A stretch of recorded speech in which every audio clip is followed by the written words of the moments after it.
Check out ஆகுது 301 ஒரு room check out ஆகுது. இப்போ நம்ம அந்த ரூம் பார்க்கலாமா?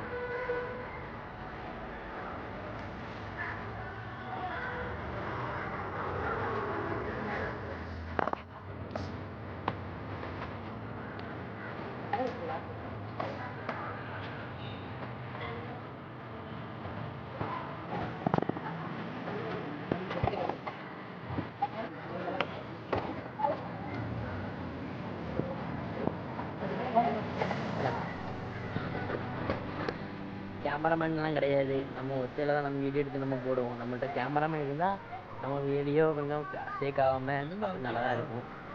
கொஞ்ச நாள் பார்க்கலாம், ஸ்டிக்கெல்லாம் வாங்கிடலாம். அதை வாங்கின அப்புறம் பார்க்கலாம். சூப்பராக இருக்கு. அவ்வளோதான், செக்கோட முடிச்சிட்டோம். நம்ம பிறகு அடுத்த வீடியோவில் பார்க்கலாம். சரியா?